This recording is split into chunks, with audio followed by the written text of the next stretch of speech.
হরে কৃষ্ণ। ভগবান মহাদেবের যে অর্ধনারীশ্বর রূপ রয়েছে সে কাহিনী জানা যায় শিব পুরাণ থেকে।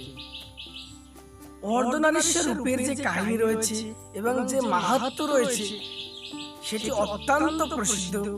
ভগবান শিব কখন অর্ধনারীশ্বর রূপ ধারণ করেন, কেন ধারণ করেন সে সম্পর্কে আলোচনা। তো অর্ধনারীশ্বর রূপ মানে কি?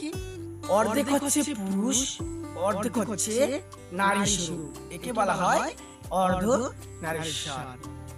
মাতা পার্বতীর অংশ এবং মহাদেবের অংশ, দুটি অংশ ভিন্ন ভিন্ন রূপে যখন আবির্ভূত হলেন একই দেহে একই আত্মায়, তখন তাকে অর্ধনারীশ্বর রূপ বলা হয়। এই অর্ধনারীশ্বর এর কাহিনী যেটি রয়েছে সেটি আমরা আজকে আলোচনা করব। তো চলুন আমরা মূল আলোচনায় ফিরে যাই। ঠিক এই কারণেই অর্ধনারীশ্বর রূপে দেখা দেন মহাদেব, জানাচ্ছে শিব পুরাণ। আমরা সাধারণত শিবলিঙ্গ রূপে শিবের পূজা করে থাকি, কিন্তু শিব পুরাণ অনুসারে শিবের অষ্টমূর্তির উল্লেখ পাওয়া যায়। নানান স্বরূপে শিবের পূজার কথা বলা হয়ে থাকে। শিবের বিভিন্ন স্বরূপের মধ্যে অন্যতম হলো অর্ধনারীশ্বর রূপ। এই স্বরূপের অর্ধেক অংশ জুড়ে রয়েছেন শিব এবং অর্ধেক অংশ শক্তি বিরাজমান। ব্রহ্মার সামনে নিজের এই স্বরূপ প্রকাশ করেন দেবাদিদেব মহাদেব। শিব ও পার্বতীকে একসঙ্গে পোষণ করার জন্য অর্ধনারীশ্বর স্বরূপের পূজা করা হয়ে থাকে।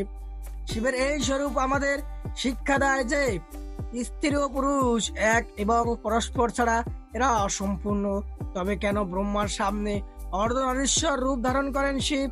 শিব পুরাণে এই কাহিনী বর্ণিত আছে, সেই কাহিনী তুলে ধরা হলো। শিব পুরাণ অনুযায়ী সৃষ্টির সিজনের দায়িত্ব ব্রহ্মার হাতে তুলে দেওয়া হয়েছিল। সেই সময় শুধুমাত্র বিষ্ণু ও ব্রহ্মাকে অবতারিত করেছিলেন শিব। তখনও কোনো নারীর উৎপত্তি হয়নি। এরপর ব্রহ্মা সৃষ্টি রচনা শুরু করেন। তিনি বুঝতে পারেন যে তার সমস্ত সৃজনের জীবনে শেষ হওয়ার সঙ্গে সঙ্গেও নষ্ট হয়ে যাবে এবং প্রতিবার তাকে নতুন করে সংসার রচনা করতে হবে। এমন হলে সৃষ্টির বৃদ্ধি কিভাবে সম্ভব তা নিয়ে ব্রহ্মচিত থাকেন। তখন আকাশবাণী হয় যে তিনি যেন মৈথুনী অর্থাৎ প্রজনন সৃষ্টি নির্মাণ করেন, এর বলে সংসারকে ভালোভাবে চালনা করা যাবে। এবার ব্রহ্মার মনে অপর চিন্তা জাগে, তিনি কিভাবে মৈথুনী সৃষ্টি নির্মাণ করবেন তা নিয়ে চিন্তিত হয়ে পড়েন। চিন্তা ভাবনা করে শিবের কাছে পৌঁছান ব্রহ্মা। তপস্যা করে শিবকে প্রসন্ন করেন। তিনি ব্রহ্মার তপস্যা প্রসন্ন হয়ে শিব অর্ধনারীশ্বর রূপ ধারণ করে। শিব যখন এই স্বরূপে দর্শন দেন তখন তার শরীরের অর্ধেক অংশ সাক্ষাৎ শিব ছিলেন এবং অপর অর্ধেক অংশে স্ত্রী রূপে শিবা অর্থাৎ শক্তি বিদ্যমান ছিলেন। নিজের অর্ধনারীশ্বর স্বরূপের মাধ্যমে ব্রহ্মাকে প্রজননশীল প্রাণীর সৃজনের অনুপ্রেরণা দেন মহাদেব। তিনি ব্রহ্মাকে বললেন যে আমার এই অর্ধনারীশ্বর স্বরূপের যে অর্ধেক অংশে শিবের বাস সেটি পুরুষ ও যে অংশে শক্তির বাস সেটি স্ত্রী। আমাকে স্ত্রী ও পুরুষ উভয়ের মৈথুনী সৃষ্টি রচনা করতে হবে, যা প্রজননের মাধ্যমে সৃষ্টিকে এগিয়ে নিয়ে যাবে। এরপর শিব থেকে শক্তি পৃথক হন। শক্তি নিজের মস্তকের মধ্যে ভাগ থেকে নিজের মতোই উজ্জ্বলতা সম্পন্ন এক ভিন্ন শক্তি প্রকট করেন।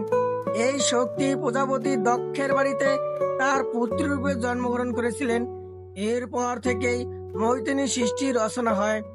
এই মৈথুনী ক্রিয়া বা প্রজনন ক্রিয়ার কারণে জীবনের উৎপত্তি ঘটেছে ও বিশ্ব ব্রহ্মাণ্ড ক্রমশ বিস্তৃতি লাভ করেছে এবং এখন বর্তমান দেখবেন প্রজননের মাধ্যমেই সন্তানের উৎপত্তি হয়।